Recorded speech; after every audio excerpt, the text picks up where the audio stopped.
অ্যাজুমিং X to be the bonding axis, X বরাবর bond হচ্ছে, তার মানে সেখানে সিগমা হবে।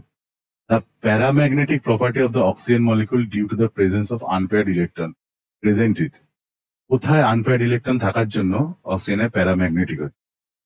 অক্সিজেনের ক্ষেত্রে অক্সিজেনের তো 16 ইলেকট্রন সিস্টেম, তার মানে সেখানে sp হবে না। sp মিক্সিং না হলে পাওয়ার স্ট্রাকচারটা আঁকি,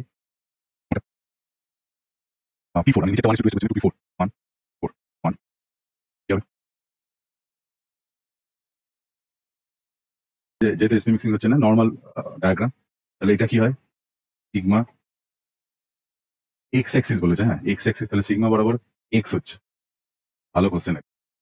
সিগমা এটা তাহলে 2px বলবো আমরা, যেহেতু বন্ডিং অ্যাক্সিসটা এক্স বলা হয়েছে, তাহলে এটা সিগমা, সেখানে সিগমা হবে, তাহলে এটা সিগমা 2p, তাহলে এটা pi y pi p z, ঠিক আছে?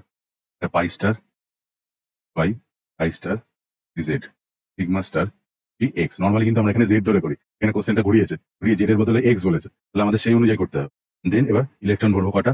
এখানে চারটে চারটে আটটা, টোটাল 8টা ইলেকট্রন করতে হবে। 1 2 3 4 5 6 7 8। কোথায় গেছে?